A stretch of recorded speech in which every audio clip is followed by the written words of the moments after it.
This is Daryl from Pennsylvania. When I'm not busy arguing with a 4-year-old, I'm stacking Benjamins. No, Daddy.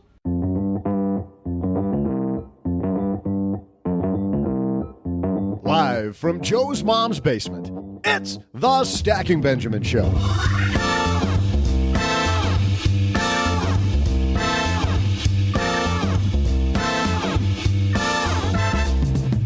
I'm Joe's mom's neighbor, Doug, and welcome to a sad day down here, the anniversary of the day the music died. Well, we'll keep our music living on, though, with something that's music to our ears, discussions about money. I'm sure music to your ears will be the fact that we're speaking with former Director of Division of Investment Management at the Securities and Exchange Commission, Norm Champ. Plus, what are Americans really living on in retirement?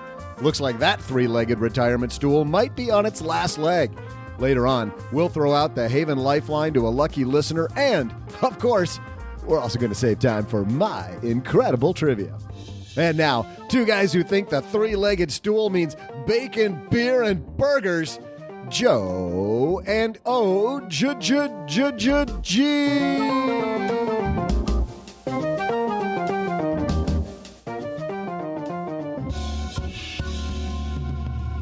Burgers did make the list. You can live on burger. Can't you live on burgers, OG? I could, yeah. Yeah. Steak primarily. We are putting the burger. I would like my burger not ground up and preferably filet mignon. Medium rare. That would be a good burger, though. A filet mignon burger. Filet mignon like burger. If you did grind it up and make it into a burger. Hey, everybody. Welcome to the Filet Mignon Burgers, a podcast, the Stacking Benjamin Show. I'm Joe Salsi, Hi Average Joe Money on Twitter. And across the card table from me, it is Mr. OG. It's OG. What's up? Hey, it is weird that this is not the way I thought this would go, that the Securities and Exchange Commission is here and they're not after us. But that's a great thing. Norm Champ is here. You were pretty certain that if they ever showed up, they would be after you? I was very certain that this ended one awkward way with, with a headline about you and I talking about, making fun of fees and making fun of enforcement, making fun of what haven't we made fun of? We're going to have a cease and desist letter of please stop making our jobs more difficult.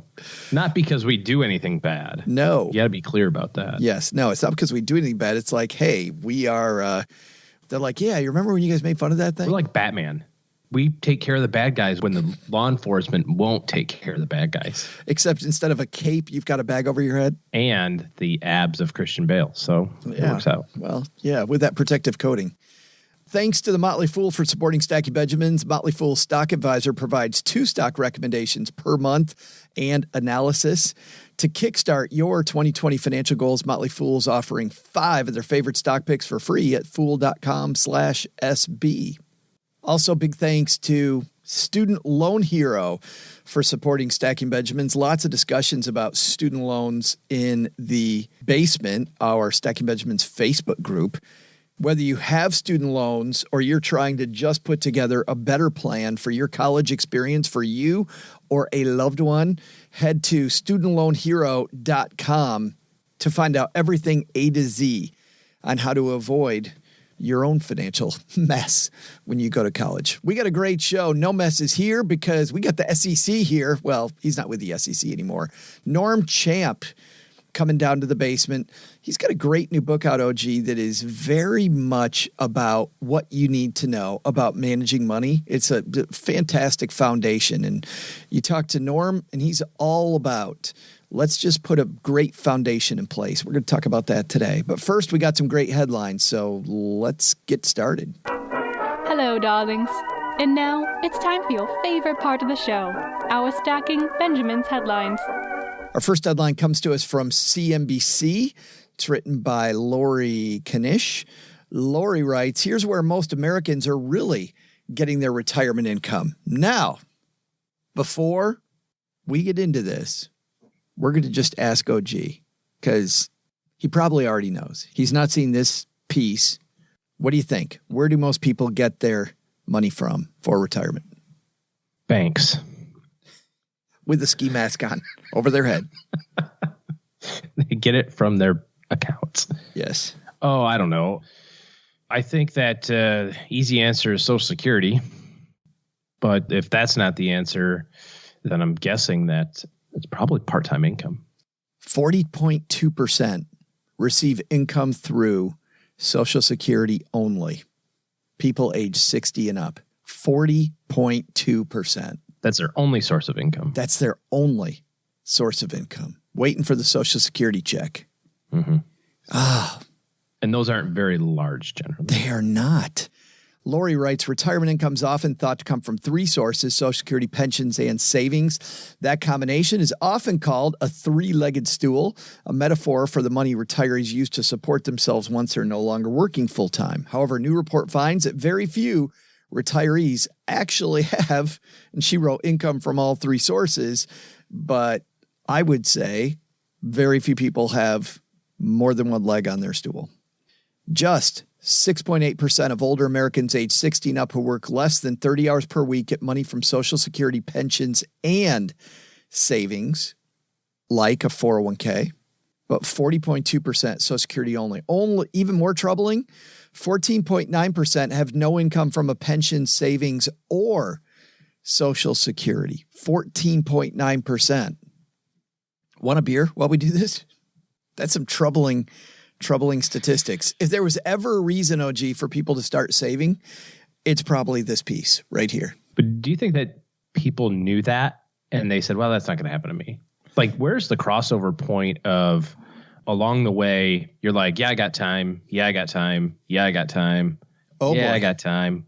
Yeah, I'm screwed. I might as well not even do it. Yeah. And I've seen stuff like this on Twitter and other places where it's like, hey, if you're 50, here's the stuff you need to do to retire by 70 with X dollars. You know, if you're 40 and have no savings, here's what you have to do to retire with X dollars. But I got to imagine there's a point at which, you know, that sensation of like, well, I can probably still, if I buckle down right now, I could probably do something, you know, just turns to despair and you just go, well, screw it. It is what it is. Or do you think it's thrust on you like, hey, I've got time and then I have a job loss? And you're like, oh, well, I guess I don't have any more time. I'm curious about that. I think it's the way that we're wired. I don't think it's about, well, I got time. I don't think anybody thinks, well, I got time. I think people think, man, I got to save now, but I also have this thing that's more urgent, this paycheck. And you're always going to do it next month or next week or next year. But there's always, it's just the way we're wired. I mean, as humans, we're not wired to think long term. One thing I really like that, I'm going to get the guru wrong. I don't remember who said it first, but it wasn't me. I'll tell you that. Somebody said you have to put yourself into the future and think about your future self. If you feel like you can't afford it now, you have to visualize yourself at 65 and you've done nothing. Where are you going to be then? So you got to kind of OG create this fear ahead of time. Because once you're motivated by one of two things, right? I either want to A, get way ahead, or B, I'm afraid. So people are either going to fear or greed, right? Yeah. One of those two emotions. Sure. I'm either going for the A or, oh crap, that project's due in 15 minutes. Like one or the other. And I'll get an A.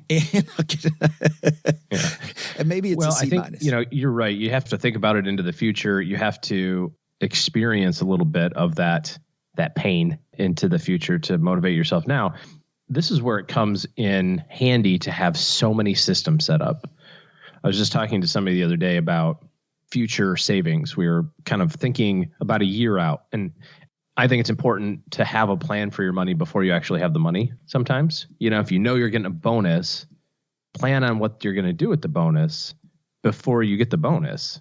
Otherwise, you get the bonus and now you're like, oh, well, I got all this extra money, you know. So this client was going to have some increased cash flow in the future, and we were talking about saving or investing or paying down debt and the different things. And I said, it's important to have that going into it, you know, have a plan for those dollars long before you actually have them. And then you don't have to get that decision fatigue, because when do you make these decisions? You know, do you make the decision bright-eyed and bushy-tailed at Monday morning? Probably not. You make them at 7:00 at night after 2 glasses of wine on a Thursday, working your tail off, and you're going, oh yeah, I got to deal with this. I just, you know what, forget it.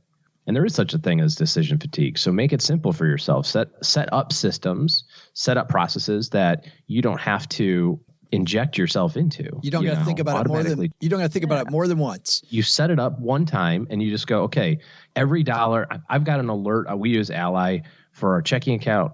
I've got an alert that alerts me anytime our balance is above this or below that. I don't have to check my balance every single day. Now I have that luxury. I've saved money to get that buffer, so to speak.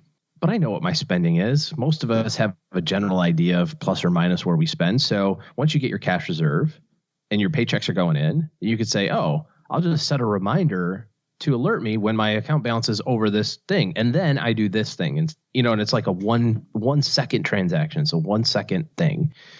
And if you do that when you're 25 or 35 or 45 or 55, you said people don't have the ability to think into the future. We also don't have the ability to think about compounding very well. It's very, very, very difficult for us to think of, the nature of growth other than just singular additive growth. So when we look at those big numbers and we see like, oh, my retirement calculator says I need $2 million. You know how many zeros that is? Yeah. I mean, I got 20,000 and you're telling me I need 2 million. I need 100 times the money I have. That's never going to happen. And certainly not at $100 a month. And it's like, well, it might not, but it's definitely not happen if you don't do the $100 a month.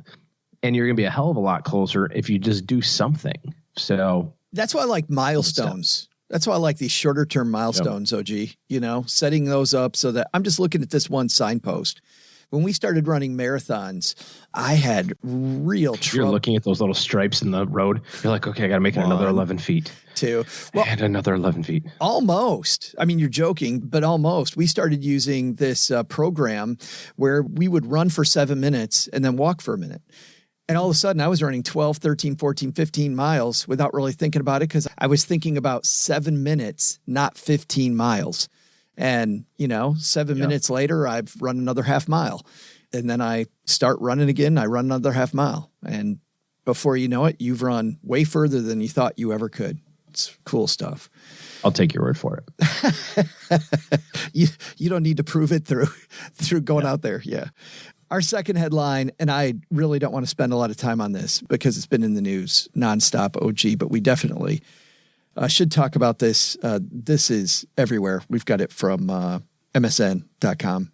Kobe Bryant's daughter, Gianna, also killed in helicopter crash was the headline. Yeah, terrible. You just never know, OG. I mean, you see these people that say, and I definitely don't think Kobe Bryant was one of these people, but you just never know. So why I see people that spend all of their time and money saying, I'm going to be happy later. I'm going to be happy tomorrow. I'm going to do things that don't make me happy today. And you just don't know. You don't know. Well, I think that part of our job from a planning perspective, I was talking to one of our team members and she said, well, it's kind of like being a marriage counselor sometime. I said, yeah, sometimes like that, but really I think some of it also is being a permission officer, saying, hey, you've done the right stuff. We have the steps in place to put you on this path to meet your short and medium and long-term financial goals. It's okay to go do something else. You don't have to work at this capacity anymore. As long as you save $20,000 a year, you're going to be good. So you can go get a job that pays 60 instead of 100, that has less hours and is closer to home, or you have enough money saved and you got that bonus. You should use that for pure entertainment purposes or utility or the house project that you were hoping on. I remember when we moved from Michigan to Dallas, we did like probably most homeowners who are about to move do. You clean the house and then we painted the entire thing. Like we didn't paint it. Somebody painted it, right? But we had it all repainted, basically the baseboards and the whole thing. And it looked like a brand new house. We had only been there about 10 years, but I was thinking, my goodness, this is a sharp looking place. I'm not sure that I want to leave now. And I remember, it wasn't a big home, so it didn't cost a lot, but it was, maybe $2,000 or something to have the whole thing painted. It was the middle of winter, so it really brightened everything up. I remember thinking, like, I'm not going to do that for my next home. I'm not going to say, well, I'll do that project later. I'll do that project later. I'll do that project later. And then all of a sudden you go, well, I got to do this project because I want to sell this thing. And then you do it and you go, that's pretty nice. Yeah. Yeah, you're making the house nice for somebody else to live in. It's certainly a balance. You can't do all of that. And then back to our previous article, live on Social Security the rest of your life. But tomorrow's not promised to anybody. So I love that story about balance. And I know there's people listening, OG, who think, well, I got all of these bills. I've been there where, man, I've got a ton of debt. I've got all these, I'm in the hole. My career's not where I want it. I'll say this, even then, enjoy the ride. It's the finish line isn't going to make you feel better. Like those, we just talked about the marathon thing. I'll go back to that. I learned after a while to just enjoy that 7-minute run, enjoy the fact that I'm out and I'm running instead of the fact that, oh my God, I got to go 15 miles. Be where you are. Yeah. Be there and just say, you know what? Hey, guess what I'm doing right now? I am hustling my ass off, getting where I want to go. And it is so fun being me right now. You're not going to be so fun being you right now. Is that what you just said? Yeah. Well, it's not that fun because I have to hang out with you, but besides that's probably the best part of your day. Probably. Sadly, it probably is. It says a lot about my day. Also, another thing, get your estate plan done now because you don't know. Mm-hmm. All right. Don't want to spend a lot of time on that. But man, was that a horrible week last week. Agreed. One thing you also don't know about is how much money that college degree is going to make you, OG, but you do know how much it's going to cost as you go.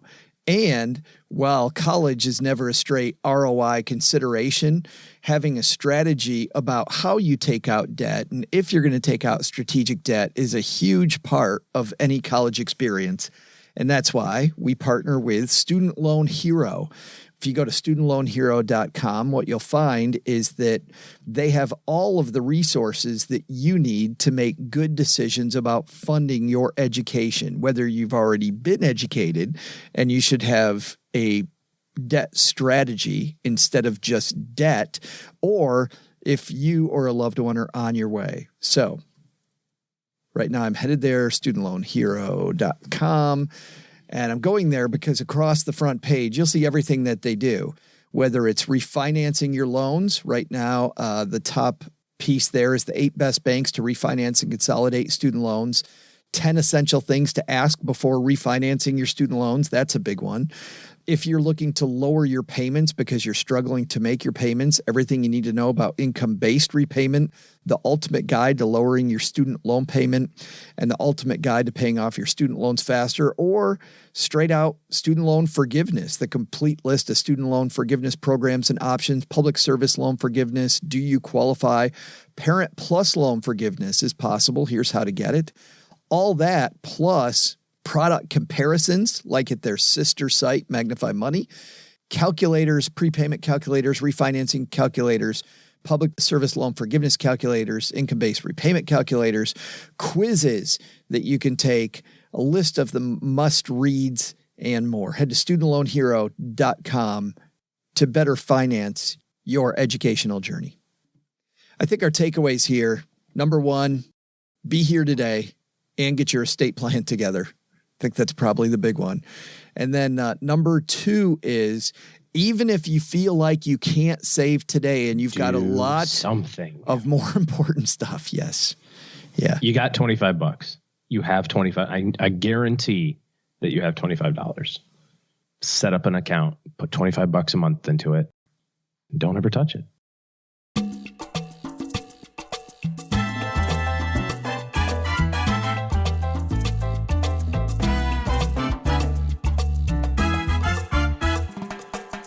Norm Champ upstairs talking to Mom. OG. Norm is a SEC. That's He's from the Southeastern Conference. This is the other SEC. Sorry. Oh. Yeah. Oh. Securities and Exchange. It's a whole different thing. Commission. Okay. All right. I thought we were. Yes. Okay.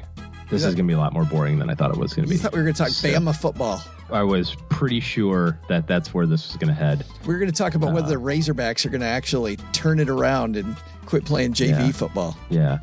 Well, anyway, so I've got this thing. So you got it from here, boss? I'm gonna step out for a second and you can. Norm Champ is a senior partner in the investment funds group at Kirkland and Ellis LLP and the former director of the Division of Investment Management at the Securities and Exchange Commission. Under his leadership, the SEC adopted a new rule in July 2014 to reform money market mutual funds. Remember that one? You had me at Bama football, but go ahead.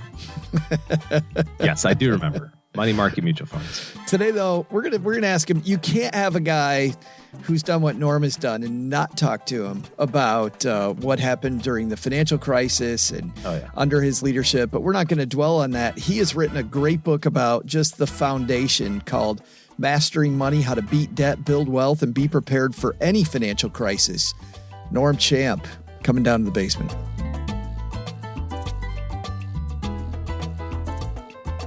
And here he is on his way down to the basement, our new friend, Norm Champ. How are you, man?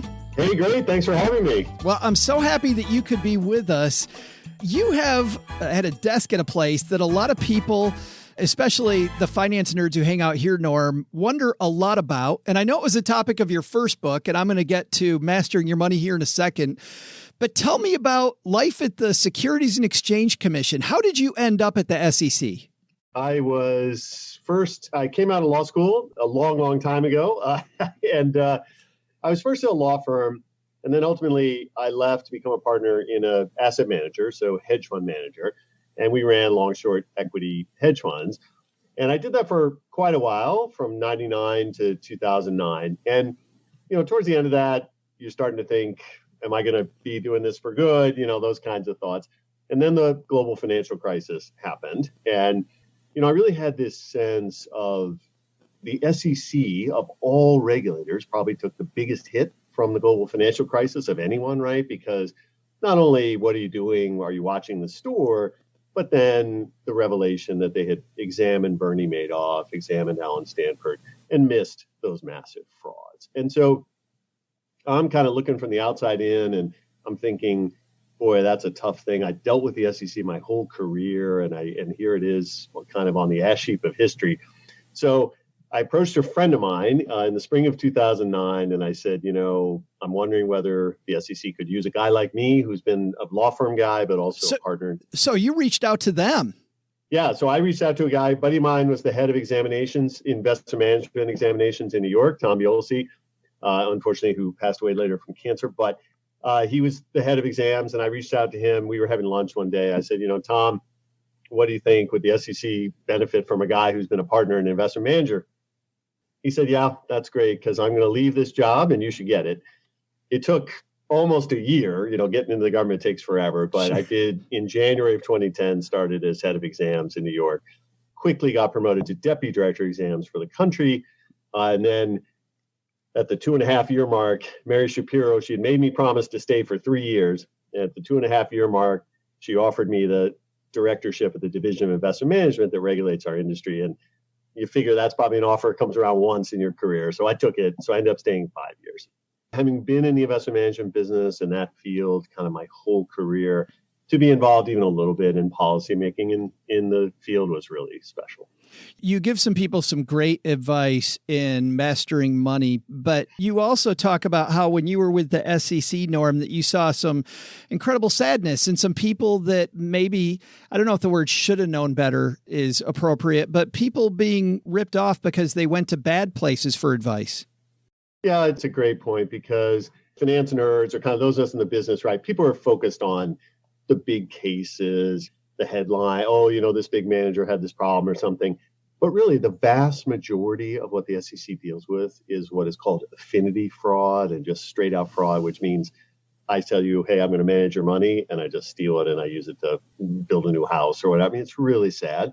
Much of it revolves around, in fact, affinity groups. So think of Bernie Madoff. He preyed on the Jewish community, that people who knew him and, endorsed him kind of. And that's very common. Church groups, community groups. There's a nice young man in my church group who said he would take care of my money, or he has an investment opportunity, to your point.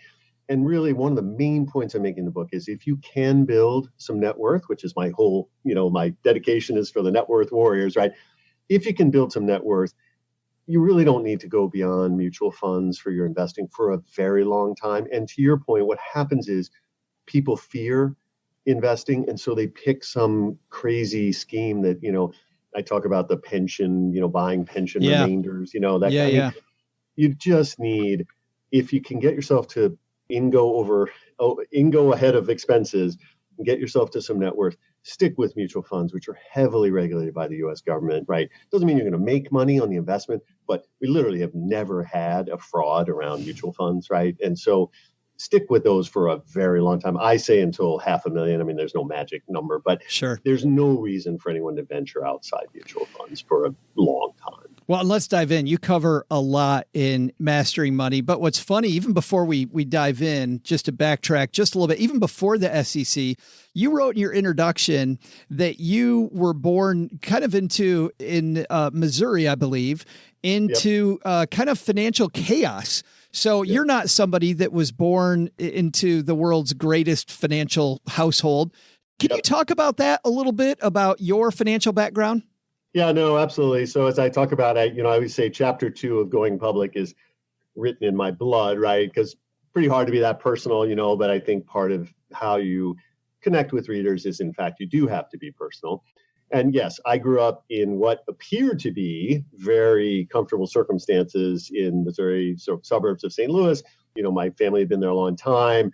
But yeah, my father, unfortunately, was an alcoholic, as were both his wives, my mother and my stepmother. And so lots of chaos and, lots of craziness with bill collectors and all that kind of stuff. And it really, I think it motivated me ultimately to kind of the financial industry and learning more about this. And really Mastering Money is trying to embody what I've learned over a 30-year career. And as I say in the beginning of the book, right, I'm not selling investing tapes or, a program, right? I'm a working lawyer, but it really is meant to capture some hard-earned wisdom, from my career and try to share that with people. And I love that, just between your background and what our listeners know of my background and the fact that you and I could do it, Norm, I think anybody could do it.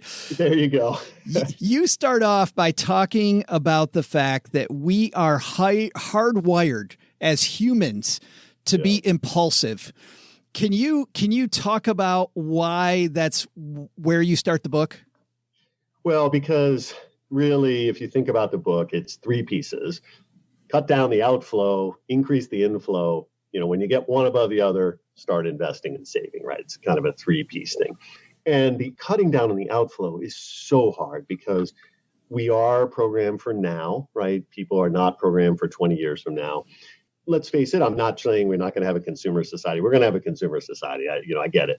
But every message to us is to buy and spend.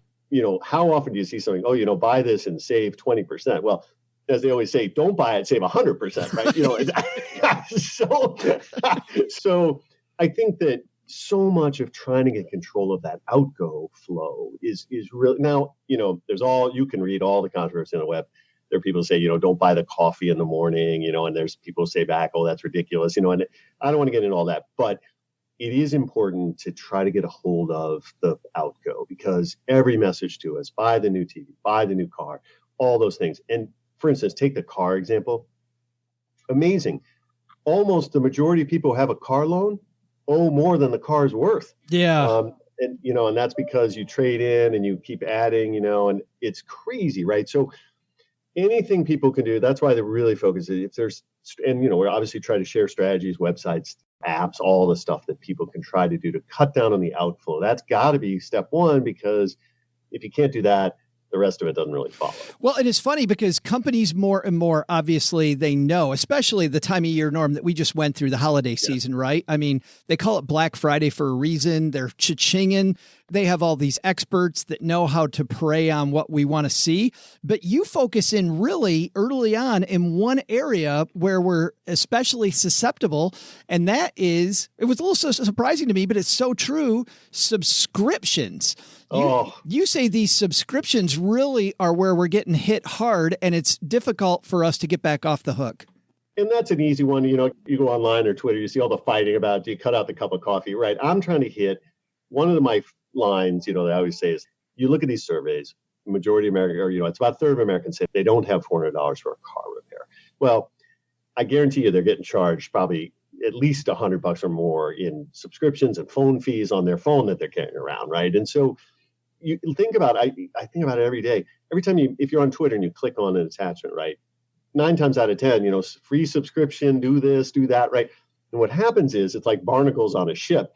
People accrete all these subscriptions, and most of us don't sit there and study our credit card statement to think, wait, I'm not using that, radio app or what, So it is a way that we are being programmed, frankly, into, adding more things. And it's an easy one. I was trying to use that as an example where nothing's easy, right? We're all super busy, but it's an easier one of like, hey, look, I really don't need, what do I really need anything beyond Netflix, Spotify, maybe one or two others, I think we cite a stat, something like, I think people have 8 or 9, there's some average. Yeah. So that's an easy example, an easier example of hopefully a way to cut back. You reference a guy, we do a Friday FinTech segment here on the show, Norm, and you reference a guy we've talked to a couple times, Thomas Smythe at Trim, and you talk about Trim or Truebill. There's some of these apps out there that for free will help you dig in and see what subscriptions you have, or just go through and look at them. But you also point out the fact that, especially this time of year when it's the one year I try to go on my runs outside and work out at home because the gym's packed. But you point out specifically the gym industry is difficult. Planet Fitness is an example that you bring up. Very difficult sometimes for people to get out of these memberships. Right. And that's the whole, right. Everything they do is to make it more difficult to get out. I was on a particular app. I won't say the name, but they keep sending me these notices. And I went on there, try to unsubscribe. Even unsubscribing to their notices was almost impossible. Not even, much less not signing up. So it is, unfortunately, obviously, there's an incentive to make it harder to get out. And it is tough. And I think if people can just even wait, if this raises people's awareness just a little, right, if you could just stop some of it, those are real dollars, and those are dollars then that go back in people's pockets. And that's one of the things, one of my big messages is I see people, 401k, it's retirement money. Why would I do that? I'm really trying to also get people to think about an overall net worth. It doesn't matter where the money, it may be in a retirement account or a taxable account, but you got to be thinking about your own net worth, and that really also relates back to the first book, Going Public, because one of the other lessons from government is, I'm sorry, but government is not that able to protect us from these financial crises and things. You're pretty much, you got to look out for number one, right? Yeah. And so that's part of it too, is I'd love to see people build their net worth. We will have another recession someday. I'm sorry, we have not repealed the business cycle. I wish we had. You should have said spoiler alert, by the way, Norm. Yeah, exactly. Right. We have not repealed the business cycle. And so we'd love to see people take this time, right? Employment's good, things are good now. Take this time to build up some of the things we talk about in the book, to build your net worth, build a safety fund, those kinds of things. Well, I like how you start there with subscriptions, because I know just about everybody has them. I thought about 3 subscriptions I could cancel right as we were talking, and I think I'm pretty good with my money. Then you go into really something that is harder. I think that's an easy win, but then you go into real debt, like the big debts that we have. And you mentioned car loans. People talk about this difference between irresponsible debt and responsible debt. Is there a difference between the two? I do think so. So look, I do try to live debt free. So that's my thing. That's a goal, but we got to be realistic, right? There are times where you may need to take out some debt. And I think it is important to think about kind of a secured debt versus an unsecured debt. So if you are going to take a loan against a car, obviously, hopefully it's for less than the car is worth. That's unfortunately what's happening is people are building their loans across. And then I think the average is the loan is $45,000 and the car is worth $25,000. It's in that ratio, right? So let's say, look, a mortgage is a very common thing, and I think can be done responsibly if you make a significant down payment. Part of my big message, though, is don't get sucked in by this, a home is a wealth builder. All those people got foreclosed on in 08, 09, 2010. It was not a wealth builder, right? It has to be done responsibly. But that's an example. Look, if you take out a mortgage and it's half of the value of a property, that's probably reasonably responsible debt if you can service it, if you have an emergency fund, and I talk about some other factors in there too. Like you need to know you're going to be in that location for 5 years, right? This whole idea, one line that I love, I think we quoted from one of the finance guys, everyone talks about rent being money thrown away. Well, in a mortgage, you're just renting the money from the bank, right? So, I mean, like there isn't a whole lot of difference, right? So, but yes, I do think there is responsible and irresponsible. Obviously, irresponsible is credit card debt. I mean, credit card debt is at the highest interest rate possible. It is corrosive because you've been mentioning it. With the holiday seasons, you see, I mean, the stats came out after the holidays, it takes most the average, I don't know if it's the average or whatever, but 3 years to pay off this holiday debt, right? Well, that doesn't count that there's going to be more debt next holiday and the following holiday, right? And so credit card debt's the worst. Listen, anything you can do in cash, I know cash is vanishing, but if you have a problem with credit card debt, switch to cash. We all know when you have to pull the dollars out of your pocket, it's a lot harder to spend. I think it's worth trying to get off the credit card debt. That is very irresponsible debt. I mean, look, if you have a medical emergency or something, you got to put something on a credit card. It is what it is. But carrying credit card debt, incurring it, is frankly mostly irresponsible. And if you're going to use a credit card, you say stick with one. Try to limit the number. I mean, there's a number of reasons behind that. It's hard. You get 2 or 3 statements a month. Do you really have a sense of your full exposure? If you have one, if you can pay it off, it does help credit rating. And, of course, you can generate points and these different things. And then I also think, you're decreasing your fraud too. If you have one, there's less chance of something getting lost or those kinds of things. I want to ask you one more question about debt. You talk about the fact that people with lower credit scores, people with low FICO scores, are especially susceptible. We talked about fraudsters before, but they're especially susceptible to some of these bad debt schemes. Explain that a little bit. So if you look at the last crisis, frankly, I mean, it was a prime example of that, right? The so-called subprime lending, right? I mean, now that was a congressional mandate that said that banks had to lend to lower credit score people. That was meant to be more inclusive. I understand it was, I think, as often, it was good intentions. Unfortunately, they paved the road, to hell. Sure. Right. So there's a number of incentives. Usually people with lower scores pay higher rates, right? So that there's a big tension here because I do think, it is good to have at least one credit card, have some experience so you do build a rating. If you don't, as a lower rated, you will pay more. And then there were and are government programs that target more lending to lower score people. So it's hard. I couple with that down payment. I think on one of the, what you talked about time in government, one of my most frustrating times in government was here we were 3 years after the crisis, 2011, something like that, 2012. The Federal Home Loan Finance Agency went back to 97% lending. They had raised the credit, the down payment to like 10 or 15 or 20%, right? And within 3 years went back to 3% down payment. And you're just like, folks, come on. So when you add in, I would add in down payment as well to those kind, making sure that you don't get penalized with a high rate and on too big a balance so that you make some payments. I remember that, Norm. We were just starting this podcast at that time, and that was one of our early reports that was happening. And it just seemed like, don't we ever learn? Like we just don't. If we want to really help people, just say no. Yeah, exactly. The book is Mastering Money: How to Beat Debt, Build Wealth, and Be Prepared for Any Financial Crisis. We just talked a little bit about the beginning stuff about debt, but then you go on to talk about good investing practices, about the best social program as a job. I like that. Saving to a better life, investing tax-free, becoming a net worth warrior. I thought that this is a great primer for somebody. We talk about so many people getting ripped off. I thought this is a fantastic primer for that friend of yours that wants an objective, straightforward, here's what you need to know. Without all the, I don't know, a friend of mine called it stank, without all the stank on it, right? That probably, Norm, wasn't going to go on the title. Advice without all the stank.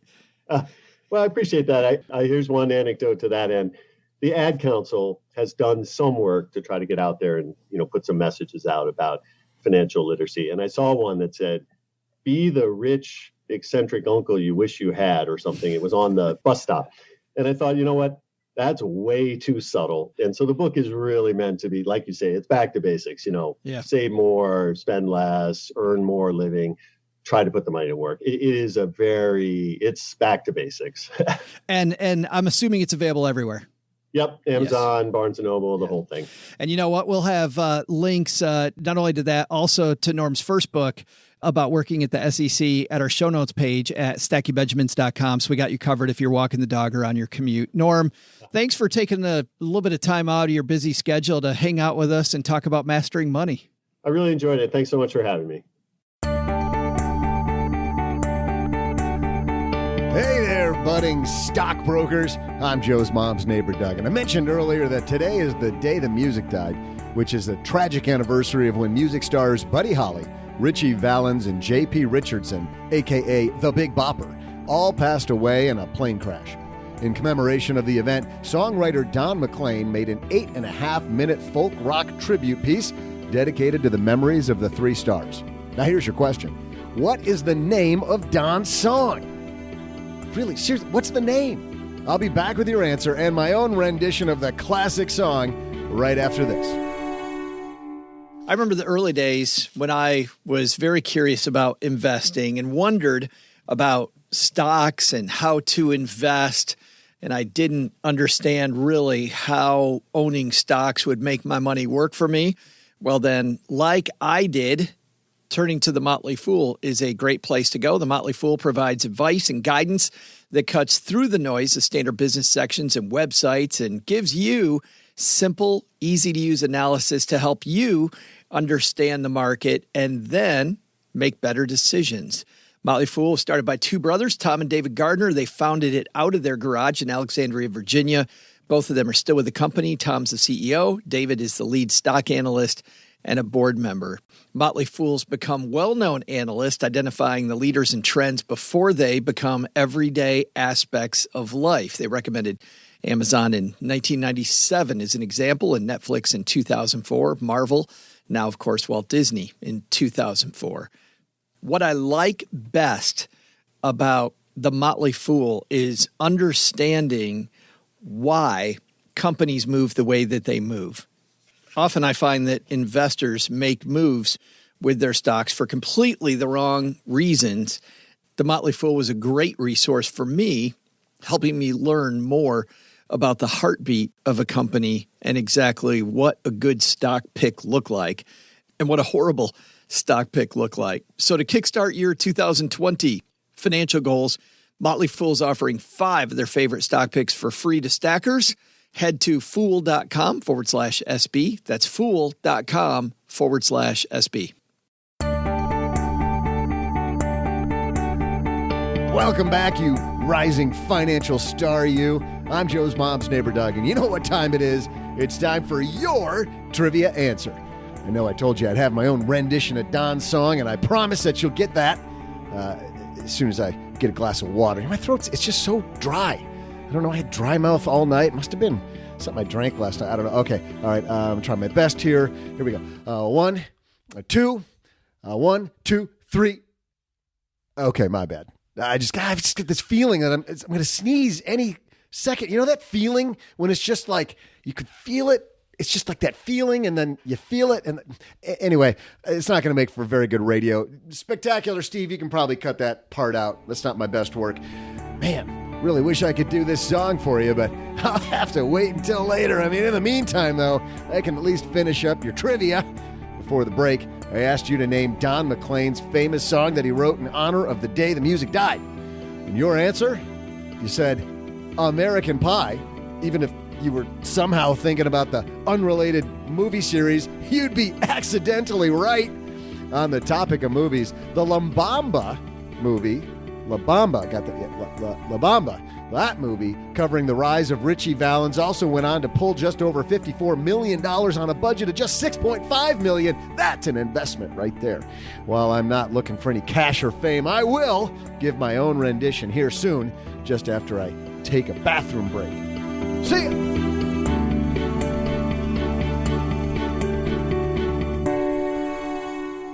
I don't even know who any of those people are. Are you serious? No idea.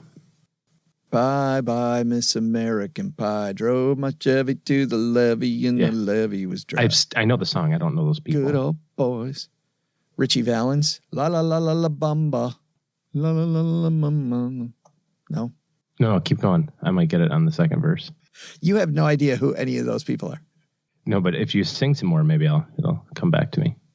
Oh, boy. Who's the La La La guy? Say that again. How's that gun go? Richie Valens. Uh-huh. Yes. And what did he sing? And the Big Popper. What did he sing? And Buddy Holly. Even Weezer did a song about Buddy Holly. They did a song called Buddy Holly. No. Still no. I mean, generically, no. When did they go? It was 1959. Today, 1959. I was not even a twinkle in my mother's eye at the time. Try to be a student of life just a little bit. Just a smidge, man. Buddy Holly. I am 1959. You don't even remember it.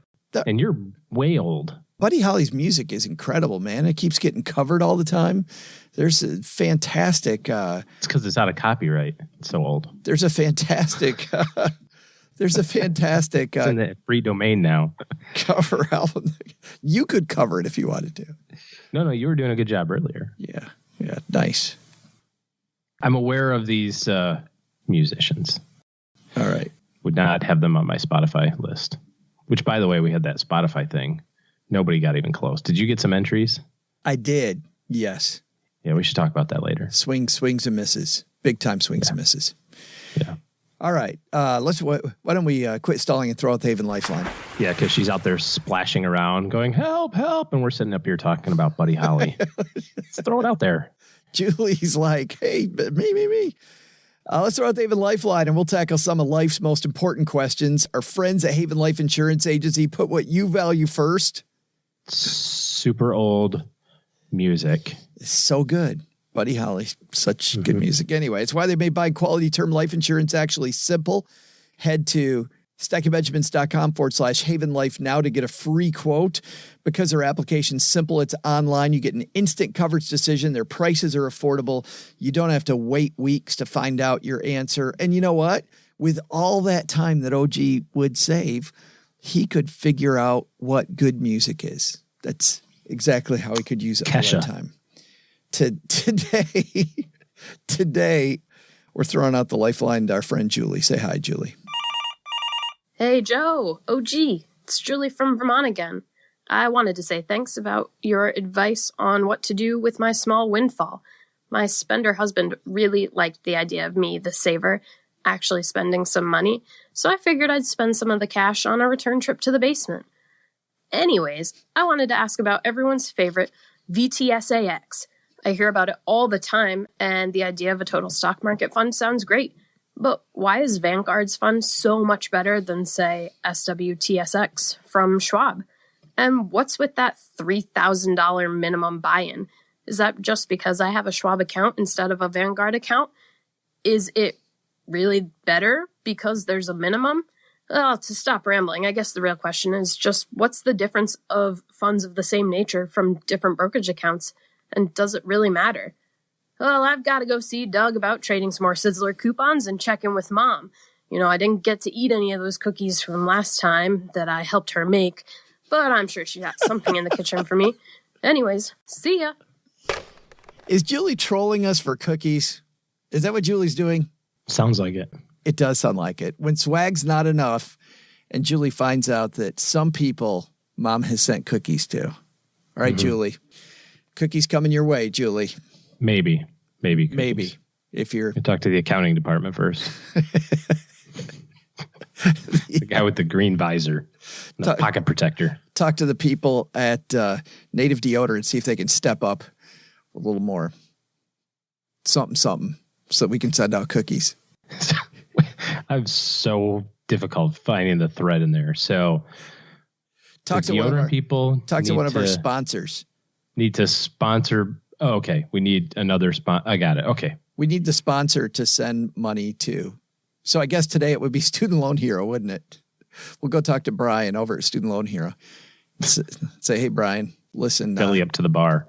Julie needs some cookies. I don't think you understand. A little bit more bread in the jar if you want us to keep this little charade going. This sham. Have you ever been to a dueling piano bar or something? Yes. Where they get to that spot where they're talking about, this is one of my favorite memories of anything that we did in that regard. The guy gets to the song, the Billy Joel song, and he's like, put bread in my jar, and then he stops. And then he plays that refrain again, and he just keeps on going, bread in my jar, bread in my jar, bread in my jar, bread in my jar. And he did it like 20 times until somebody finally came up and put like money, and then he kept singing, which I thought was really funny. So well done, sir. In Pontiac, as a matter of fact, that's where it was. Oh, yeah. Up in your neck of the woods. I have never been to that one. It's funny. What's the differences between index funds? Here's the great news. There's no difference between an index fund. I think all are the exact same. I think Julie's a pot stirrer. I think Julie is stirring the pot with that. Well, maybe, but it is a good question. I've got my money at Schwab. Why should I use the Vanguard one? Shouldn't I use the Schwab one since it's at Schwab or whatever? It doesn't matter. You can do whatever you want to use. Use the one at Fidelity. Use the one at T. Rowe Price. So I think the difference, though, that you have to recognize is that, when you peel apart the words that we use, we have to understand the definitions of each one of these. So if I say I have a large company index fund, right? Well, index means a list, right? So I have a large company list. And then we want to say, well, who's it from? It's Schwab's large company list. So we just want to make sure that is Schwab's large company list the same as Vanguard's large company list? Are they using the Standard & Poor's 500 list? So we might say the S&P 500 index. That's Standard & Poor's 500 list, 503. So if they're all the same, if we're saying, hey, this is a S&P 500 index fund and it's produced by Vanguard, or it's produced by Schwab, or it's produced by Fidelity, or it's produced by BlackRock, whatever, they should be all the same. But where the differences lie is each one of those companies then will put their own little flavor in it. They'll say, well, this is the S&P 500 value index. This is the Schwab large company growth index fund. I just saw an advertisement for in this magazine. I'm going to pull it up here so I don't for Spiders. They broke down each one of the sectors in the index fund of the S&P. So there's 11 sectors of the S&P 500. They created 11 index funds of those sectors and filled them with those things. Now you might say, well, if I bought these index sectors in the same allocation as the index fund, would I have the index fund? No, because that list is going to be different, right? So companies like to put their own flavor on it. If you're buying something like a total market fund, well, you have to find what the definition is. Is the total market the Russell 1000 or the Russell 3000 or the Wilshire 5000? Is the total market the Dow? So every company is going to have a different definition of it. The phraseology, the thing you see at the top, is the marketing name. And if you want to get into it, you got to kind of peel back the onion a little bit and see. All things being equal, the differences are very minuscule, if any. So it doesn't matter. The debate of should I have a passive fund or an active fund or an index fund or whatever, that's a topic for a different day. But make your life simple. Do not spread your money all over God's creation, buying Vanguard this and Schwab that and Fidelity this. You can do all of those things, by the way, in one place. So just, make it easy. The very first question to ask should always start with, am I saving? Number 2 question then should be, am I saving enough? Number 3 question then should be, am I saving in the right place? Which sub-question 3, A, B, or C, is going to be the fee structure around that fund, which is why a lot of people recommend the Vanguard fund, even though it isn't the cheapest fund that does what it does. But Vanguard has a history of keeping expenses in line. But there are a lot of people who put the cart before the horse, and that is question 1A for them. Yeah. What's the cheapest place? Goal? And here's what I'm going to do. I'm going to find the cheapest fund ever, and I'm not going to put any money in it. And I will very, very cheaply never reach my damn goal. That's exactly what I'm going to do. But I know everything about fees, and I know that I don't pay many fees. And you know what? I don't pay many fees because I haven't saved a flipping dime. I was going to say, you know what I aspire to do? I aspire to pay massive fees. Schwab and Vanguard, Dimensional. I want to pay these people so damn much money. I want them to send me a postcard on my birthday every year. Oh my gosh, it's your birthday, OG. Thank you for being such a large subscriber of our stuff. Yeah, I want a postcard from T. Rowe Price that is made out to Joe Profit Margin Sol High. Exactly. Because that means I've got more money. That is my goal. That's the plan, Stan. Thanks for the question, Julie. Got a question for us? Head to stackingbenjamins.com/voicemail. And Julie's taking home some more swag. And don't troll us for cookies. Because of that, you're going to get brownies. Yeah, Julie. We'll show you. That's going to do it for today. Two more quick things. Thanks to everybody who's left a review of the show. Wherever you listen, if you tell people what they're getting into, we would appreciate that. Mom puts those on a refrigerator. I don't want to talk about that, but, just pull back the curtain a little bit. This is the first time OG and I have been back at the card table since we actually got back from New York. Different than what we talked about last week. And breaking down the fourth wall. What a blast. What a great group of people.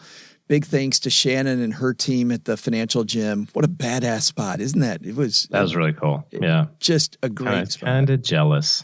Yeah. If you're in New York, go check out the Financial Gym. And she's expanding too, which she told us all about, going to Brooklyn, Washington, D.C., and Austin, Massachusetts. Austin, Massachusetts. Which you immediately corrected her, which is good. I did. And I love the confused look on her face. And I'm like, another. Yeah, she didn't get it. Another longtime bad joke of ours. And then. Bad joke of Tom Green's. Right. Good point. And then big thanks to our friend Johnny, who set up a nice after party for everybody who could go. And it was funny when we were talking to the people at the Financial Gym. We didn't give people a lot of time. We didn't talk about as much as we probably could have. A lot of people that came said they just heard about it a day or two beforehand. And what's funny is the people at the Financial Gym, when I said, hey, we had 25 people RSVP that said they were coming, they said, oh, that means you'll probably have 12 or 13. Usually we take half that number. And I think when I counted, when everybody was there, I believe we had 30 people there, which we had more than RSVP'd. We didn't run out of food, so that was we good. did not. And just some super people, weren't they? Just a great group of people. Good time. Had a great time. Thanks to everybody, and hopefully next time OG and I hit the road, we'll give you guys a little more notice. All right. Maybe he'll give me a little more notice. We could give you a little more notice. Also, by the way, if you are looking for good financial planning help, OG and his team have the doors open a little longer. Head to stackingbenjamins.com/OG to see how they can help you do financial planning better. All right, that's going to do it for today. Doug, you've got it from here. What should we have learned today? So, by the way, what should we have learned today? I'll tell you what we should have learned today, Joe. First, take a lesson from Norm Champ. No matter what's going on in the world, by keeping smart people in your corner and staying the course, you'll find that even you can reduce your debt, save money, and build wealth for the future. Second, take a lesson from our headlines. You don't want to find yourself in retirement only depending on one source of income. Even if you're behind now, you still have time to get your finances under control and start putting away money for your future. But the big takeaway? Don't start bragging about your skills before you put them to the test. Now I have Joe and OG and Joe's mom waiting upstairs for my new rendition of American Pie, and I only have the first 3 minutes memorized. Who knew that song was that long? Special thanks to Norm Champ for stopping by the basement. You can find more from Norm at his site, normchamp.com, or through our show notes at stackingbenjamins.com. This show is created by Joe Salsihai, produced by Richie Rutter-Reese, and engineered by the amazing Steve Stewart. Online, visit us on Twitter at SBenjaminsCast or on our Facebook page. I'm Joe's mom's neighbor, Doug, and I'm a lot deeper than you realize. In fact, sometimes I just stand in front of my mirror and reflect. SB Podcasts may receive payment on the show from sponsors and guests in the form of books, giveaway items, discounts, or other remunerations. That's a big word. There's no way you take advice from these dorks, but like Joe's mom always says, don't take advice from people you don't know. This show is for entertainment purposes only, and before making any financial decisions, consult with a real financial advisor.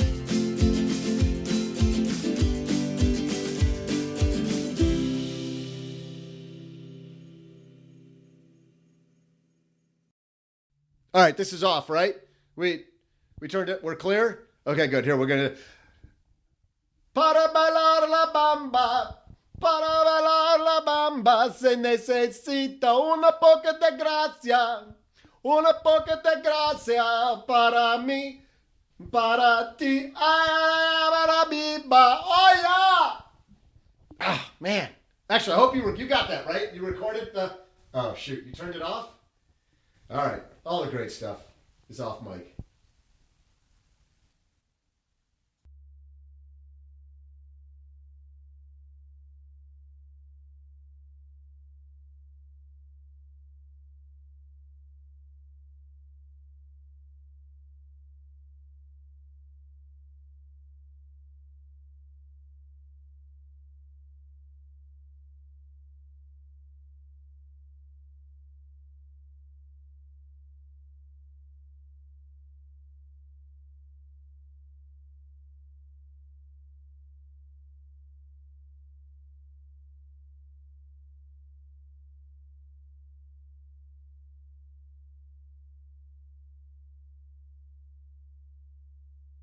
Welcome to the after show.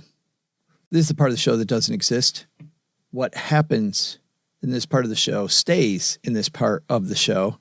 And I am scrolling back on my Twitter feed to a discussion that happened because, while I don't think it's something that we really need to cover in the main show. Did you see this discussion from Reddit, I believe, about the guy who got a letter about his car from his boss? Yes. The original tweet, actually, OG, has been taken down, but I think I can still summarize. There was a piece, we don't know if it's real or not, but it ostensibly was from a guy's HR department telling him that his car was unacceptable. And even though his work has been fine, he's been doing a decent job at work, that he must be having some problem financially because his car is horrible and he needs to speak with them about upgrading his car. And then there was a big discussion about how that is well within an employer's right to be able to send that message. And of course, there was a big outcry.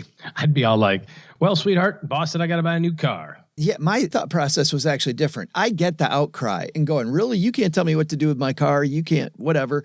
Here's the thing. What drives me crazy about online discussions, and this is something I learned when I became a financial planner. When I would go into a meeting, I might have a little bit of background about the person I'm meeting with. They might have sent me something, but rarely did I have all the facts. I would even take rarely, and I'd be willing to say never did I have all the facts. And so we would sit for maybe 20 minutes, 25 minutes with me just asking more questions, more clarifying questions to find out what the real story is. There was something about that whole thing, OG, that stunk. Like it didn't even feel like a real story. I mean, don't get me wrong. You could have a boss that's that big a jerk and could put things in such a bad way. But man, we don't know the story that really happened. And one thing that could be very material there, this person who the boss was complaining about, maybe they're in a sales role. Let's say they're in a role where their car is material to their job and they're a client-facing person. Maybe it does make them better at their job. We don't know that. Well, I think that was the point, which was, I remember there being a part in there where he is an office worker, he or she, and didn't have any client-facing responsibilities. And as shallow as it is, it's true. I mean, people do make a judgment call, within a few minutes, whether or not they feel like you are at whatever level of success necessary for whatever they're trying to engage you in. When you go to look at a house and you're visiting a realtor, you make a value judgment immediately when they show up in a BMW 7 Series versus a a rusted out pickup truck. It's not right, but we do that. I've actually had people say to me, well, if you're so good at this money thing, how come you're not already rich? And that's a different way of saying that, right? It's saying like, well, aren't you supposed to have achieved some level of financial success in order to show me how to do it? Shouldn't you be driving the fancy car? So we do put a lot of emphasis, I think, as a culture on material stuff as a symbol for success, when, of course, deep down, that's really not the case. But what other measuring stick is there? Remember those, as a PNC commercial or something, where people are walking around with their like investment portfolio dangling from their neck, like the dollar amount?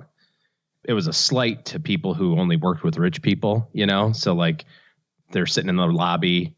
The guy had a thing that said, 82,000. And there's another guy that sat down and said like 2 million. And the broker comes out and he's like, oh, and he like kind of bypasses the $82,000 guy and goes for the $2 million guy. Do you remember this commercial? Yes. So What other methods of corroboration, I guess, do we have? Well, I mean, to some degree, you're right. But I just go back to Dr. Tom Stanley, and looking rich and being rich are two totally different things. Right. Oh, I'm not disagreeing with you. No, I get it. And I don't think it matters whether the guy has money or not. My only thing is, because frankly, if the dude can do his job and he doesn't have a lot of money, then so be it. Maybe his boss doesn't get it, but maybe his boss does get it. Maybe the person's in a role where they need to have a certain car. And I might push back on the boss then to say, hey, it's not about my money. It's about the fact that you don't give me any car subsidy, right? And push back on the boss. If my car's so important to you, how come it representing the company, how come you're not paying for that part? That's where I may push back if I'm the employer. True. Yeah, absolutely. But I still feel like there was a lot of outrage about a tweet last week about something that seemed, there was a lot of righteous indignation. And I felt like we had a small percentage of the facts, which isn't that the case? Isn't that kind of always the case on internet arguing? Yes. Did you see the thing about with James Corden and the carpool karaoke? No. So somebody, well, you know what? This is an excerpt from James Corden's show, and he'll explain the controversy. And I think I kind of feel the same way. Thanks for being here tonight. Now, I'm going to talk to you about something I'm sure many of you have heard. I've recently been the victim of a scandal in the media, and there's been some very, very serious allegations made against me. And I want to get ahead of everything and address those rumors and assure you, my audience, that these accusations are not true. Okay? I am, of course, talking about the people saying that I don't drive the car during carpool karaoke, right?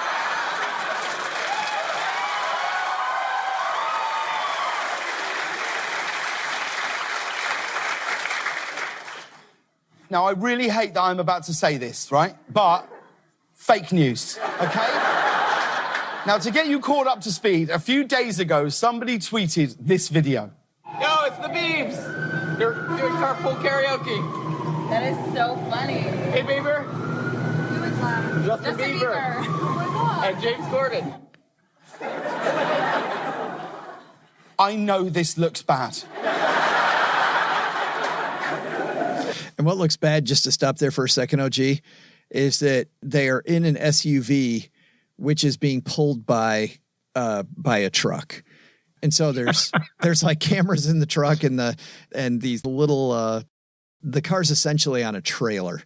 So so here we go. But I just want to say right now that I always drive the car unless we're doing something where we think it might not be safe, like a dance routine or a costume change, or if I'm drunk, right?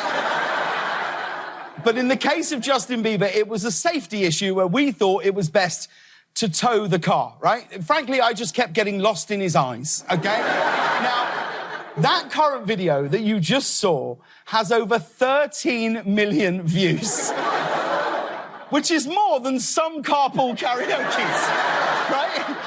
And it has caused somewhat of a media frenzy. BuzzFeed said James Corden has been exposed. AOL called it dream-shattering carpool karaoke revelations. And The Guardian wrote the headline, "The worst lie since Santa, why carpool karaoke is TV's biggest con."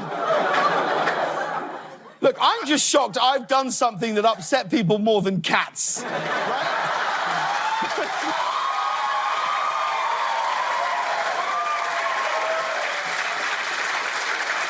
But it's not just the news. People are furious. They were tweeting things like, "I, for one, am outraged. This is why I don't trust men. I'm done with all the lies, y'all." Right?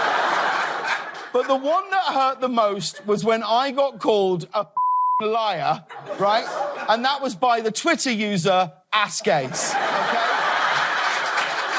Now, it's bad when Asgaze calls you a liar. It's a bad day. That goes on. The rest of it, by the way, goes over. Hey, babe, we never said this was the truth. But in this case, I think that kind of makes the point that we don't know. Don't know the whole story. We don't know it. And oh my goodness, the outrage. It's but I have an opinion, and my opinion is better than yours. Right. And somebody tell it to you in all caps. I don't know the boss's point of view. Don't know their point of view. Yeah, pretty funny.